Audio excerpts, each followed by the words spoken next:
Good evening, council members and members of the public. My name is Shirley Gilchrist, and I live in Drive in Washington. Thank you for the opportunity to speak with you today. We are representatives of the people of Coldstream, and we are here to discuss the issue of smart meters and the smart grid. Our organization's name is Citizens for Safe Technology Society, commonly known as CST. We receive no funding from any government nor corporations, and everything we do is sponsored by donations from the public. We are completely volunteer-based.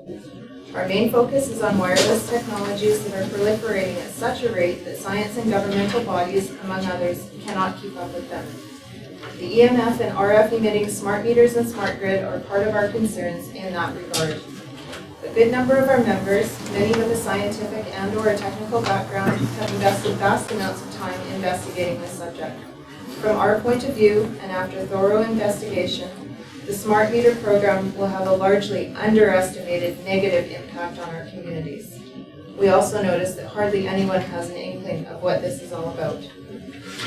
The smart meter program has been touted by BC Hydro as being indispensable and a very good thing for its customers. We absolutely don't see any benefits at all. Quite to the contrary, as we will learn further on. The subject is so extensive that there is not enough time to cover everything in the 10 minutes that we have here this evening, but here is a brief summary of the issues related to the smart meter grid program. Financial issues.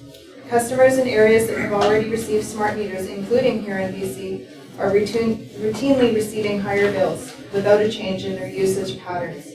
80% of customers in Ontario have seen their bills go up. Some have doubled and even tripled. Ontario's Hydro One is admitting that over 8,000 of their customers have seen their bills tripled. People's appliances and electronic devices have been destroyed by smart meters. Hydro is claiming that older house wiring is not compatible with smart meters, and as a result, people have had to have their wiring redone at their own expense. So far, no one that we know of has received a reply in writing that their insurance company will cover any damages caused by a smart meter. Most insurance companies also will not cover any health issues related to microwave radiation. Once people begin to realize the negative effects of the smart meter and the corresponding grid, real estate values may decrease as those neighborhoods affected will become less desirable places to live. Most meter readers will lose their employment. In British Columbia, that accounts for almost 400 permanent jobs that will be lost. The meters are assembled in the US from parts made in China, while analog meters are made here in Canada. We have heard lots of rhetoric about creating jobs for decades, but in the meantime, ever more Canadians are losing their jobs.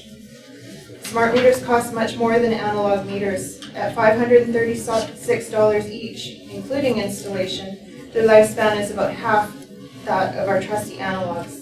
As with any electronic device, smart meters will be obsolete before the dust has even settled, and we will perpetually be paying into the system to maintain and upgrade it. A closer look at BC Hydro's accounting shows a large deferred debt. Any further deferring of debt could lead to bankruptcy. Our hydro rates will be going up 9.73% as of April 1st of this year. Another increase of the same value is planned and on the books for 2013 as well. BC Hydro's business plan stated nearly $1 billion for the implementation of this program. This was, of course, an estimate. From other areas, we have seen final costs that were on average 2.5 times higher. That not only negates the projected meager savings, but could further cripple BC Hydro's financial situation, which is a crown corporation owned by the people of this province. Smart meters have exploded and caused fires. One such fire was in Nanaimo here at home in BC. In California alone, some 800 fires were smart meter related. One of the reasons these fires are starting is that the meters sometimes overheat. House wiring is not designed to carry the high frequencies created by these meters. This is another cause for fires, which can be initiated anywhere on the wiring, in or outside of the home. As such, smart meters are a violation of the BC Electrical Code. These meters are neither CSA nor UL approved. The smart grid, instead of becoming safer, will be a lot more vulnerable to all kinds of failures that come with a technology that is not robust, compared to analog meters that have an excellent track record of nearly 100 years. Microwaves continuously subject everything, including buildings, for instance, to minute seismic events. In other words, micro-earthquakes, which will slowly but surely keep shaking structures billions of times a second until they fall apart. Other phenomena, such as erosion at highly accelerated rates, are being observed and investigated, where large holes are being created in an uncommon fashion in steel. Buildings are not designed with those effects in mind, and as such, building codes are being violated.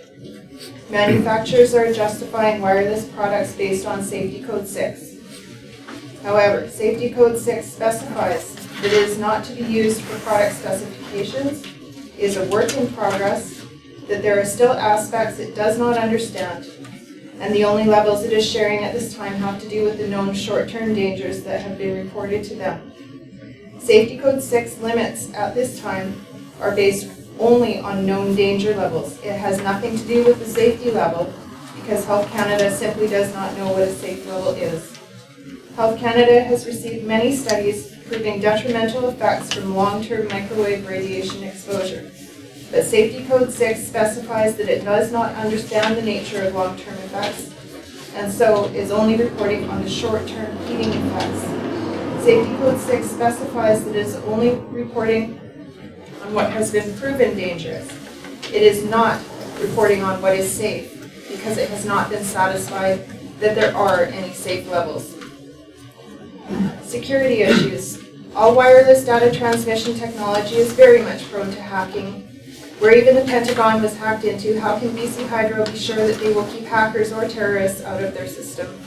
Wireless technology is vulnerable to attacks from anywhere in the world. Part of, or indeed the entire grid, could be taken down.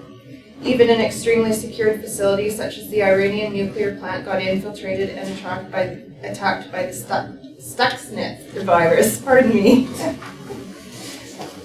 These are being affected and don't return to their hives in the presence of RF and EMF waves. Colonies have been shown to collapse in as little as 10 days in the presence of RF waves. If we lose our pollinators, we will lose most of our food production, and really, who knows what else. Privacy issues related to these meters. Companies have admitted that they will not be able to guarantee the safety and privacy of the data that they collect from us. Part of the plan is for everyone to have smart appliances that have chips built in that can communicate with the smart meter through the Zigbee radio system. This is two-way radio communication between your appliances, the meter, and ultimately BC Hydro in near real time. The meter will transmit data such as which appliances are running. Such information can be used to monitor if people are at home, not only by BC Hydro, but also by anyone hacking into the system. This is a direct violation of our privacy rights. As long as one is not breaking the law, what we do in our own homes is our business. Environmental issues. There is constant talk about renewables. The program is supposed to be green, but smart meters cannot do what is called back metering. In other words, people cannot feed their surplus, for example, from solar panels back into the grid. Our planet is being submerged in electrosmog that is taking its toll on all living beings. This is the invisible electromagnetic radiation that results from the use of both wireless technology and as well main electricity. Electrosmog is a great concern as more and more wireless devices saturate our environment. Electrosmog is responsible for a condition known as electrohypersensitivity, or EHS. The number of EHS sufferers is growing exponentially. This brings us to the health issues associated with smart meters and concludes my half of the presentation this evening. Please welcome Mr. Hoppeling as our next speaker, and thank you for your time.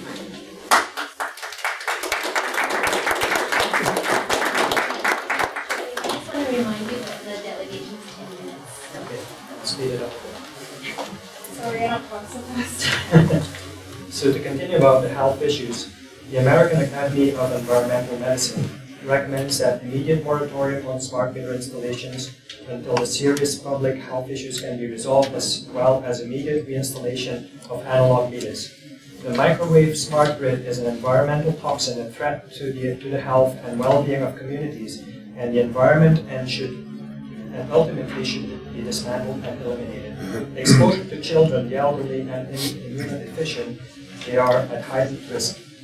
Citizens for Safe Technology, which we represent, has launched human rights action against BC Hydro for people with health problems relating to RF and EMR, as confirmed by the AAEM. The World Health Organization states that governments should take pragmatic measures against possible human cancer risks. It is a class 2B carcinogen like DDT, lead, and chloroform, which are also in the same class. Hydro quotes, having a smart meter on your house is the same as being on a cell phone for 30 seconds a day. This masks the reality of how these meters work.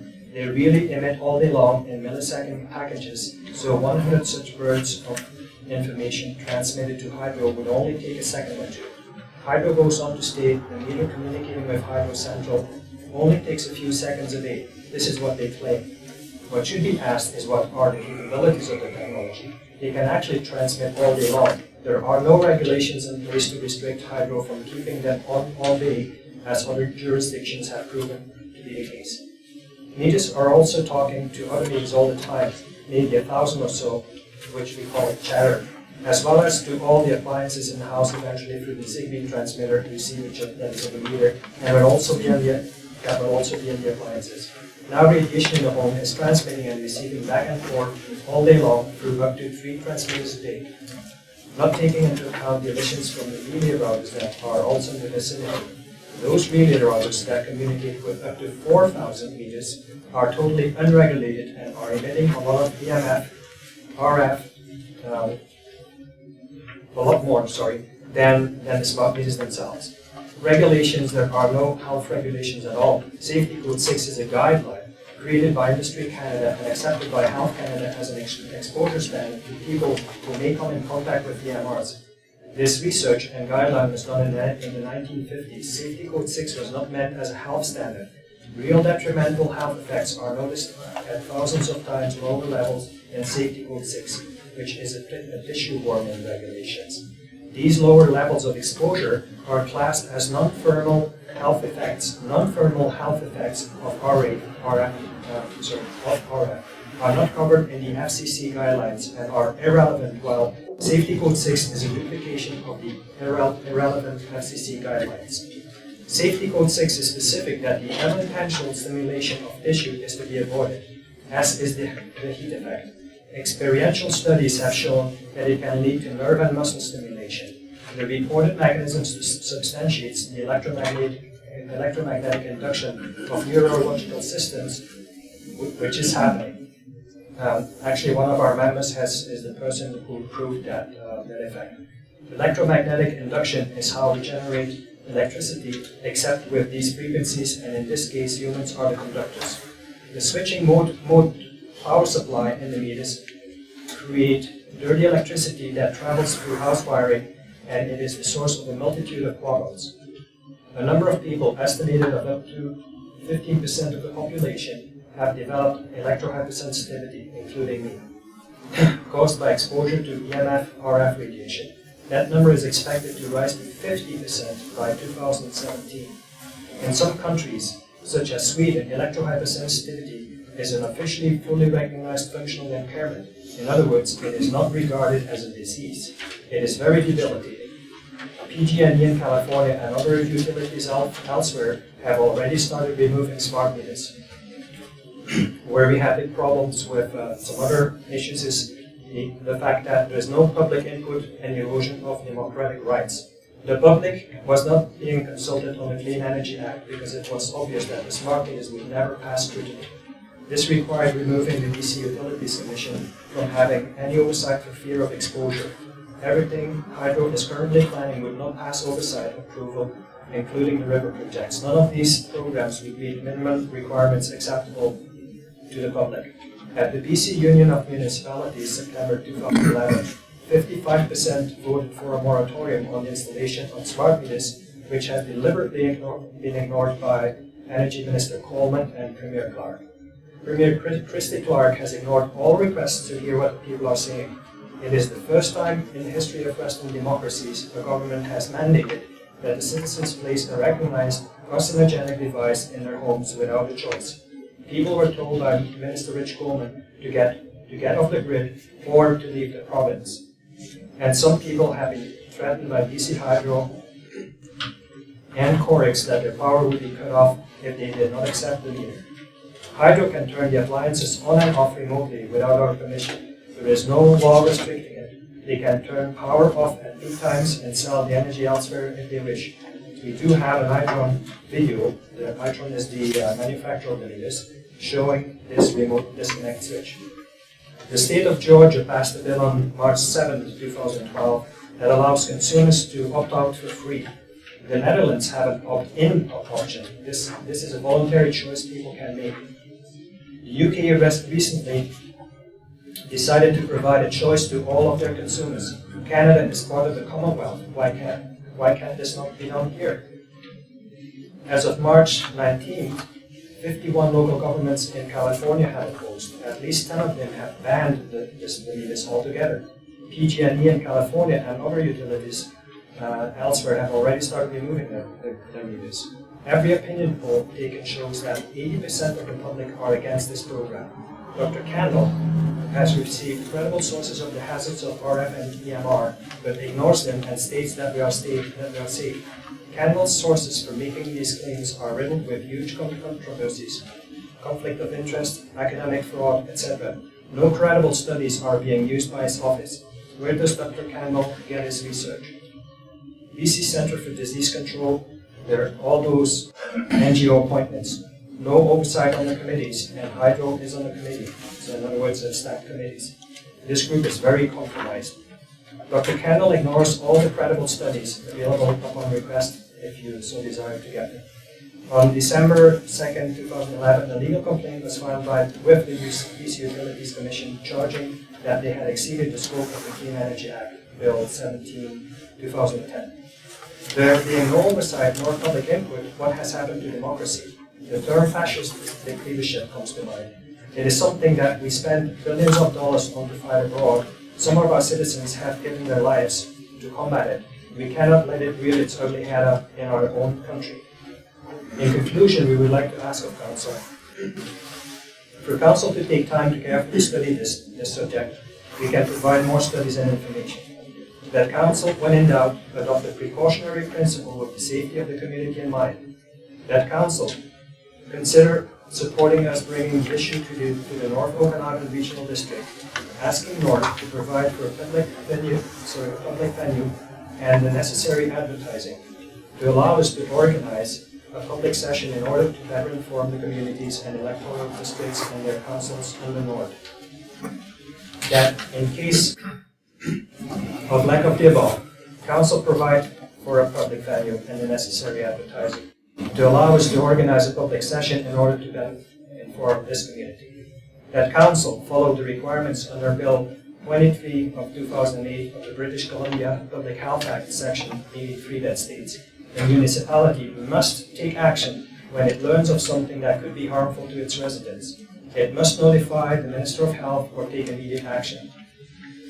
That Council, due to the potential for wireless smart meters to cause harm or to compromise security, request and vote for a moratorium on mandatory installation of wireless smart meters and request that concerned residents be offered safe alternatives at no cost to them. 36 other municipalities already voted for a moratorium. That Council accept our further support, which we are very willing to provide. Thank you.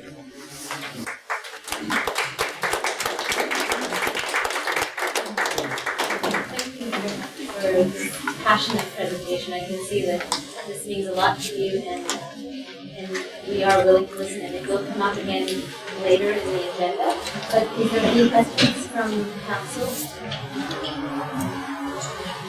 Thanks for making your presentation today. I have two questions for you. First is, in your materials you mentioned about 800 fires caused in California as a result of smart meters, and I was wondering where you get that information from. It's information that I use that we have on our website, so we'll have to check for that information. Okay, so there's no specific source. It's not... No, because it's like a it was all over the place. I don't think there's one single source for that. And secondly, 36 municipalities that have banned them. Which ones are there? We're talking BC municipalities. municipalities? Is there any individual? They haven't banned them, they have voted for a moratorium. I think there was one municipality that was considering banning them a few while ago. So the moratorium is in which BC municipalities? You were actually given the link there on the council. Oh. If you look it up, yeah. Or otherwise, if you go to the citizens who say county into the search box, that's where we'll find it, the most updated version. Okay. Because I think in the meantime, there's actually 8, but I'm not sure about Panama because they're still, it's still in progress there. They had a meeting this afternoon talking about the issue. Thank you, Council. Thank you for the presentation. I must admit I have a smart meter because once my house burned down, the hydro replaced it with a smart meter. But do you happen to know how long a smart meter is on daily? From what we have been measuring, they are actually emitting a lot more and a lot more often than BC Hydro says. And we have seen this in many areas, not only in BC, but in Ontario as well as California and other areas. Because BC Hydro is probably counting on the fact that we do not have meters, but in the meantime we do have them. We have some professional equipment and some others actually. I've been measuring personally, but the only meters that I've been measuring were not activated, and 2 of them were 3-phase meters in a business, so I can't really say for sure what they would be doing when they would be moved up to the smart grid, because that's not the case yet here. Thank you. BC Hydro indicates that they have it on for about 30 minutes over the year. Daily, probably a few seconds. Yes.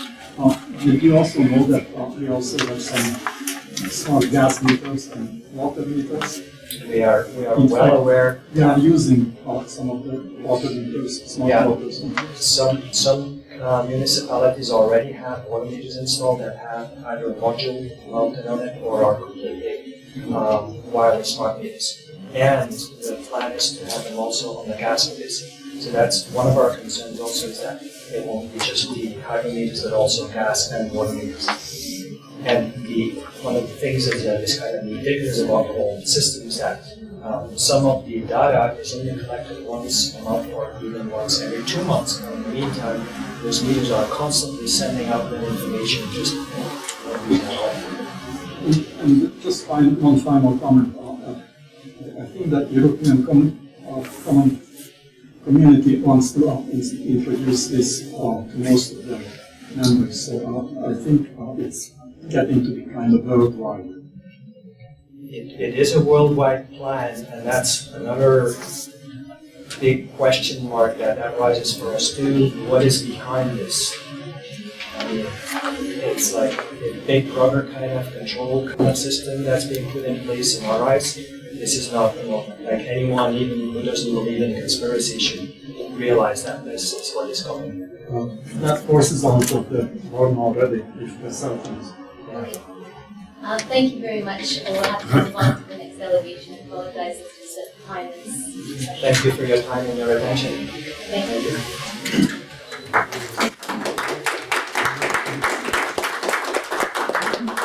So our next delegation is about the rules for Scramble Pit, and it's Ted Osborne will be here to speak on this matter.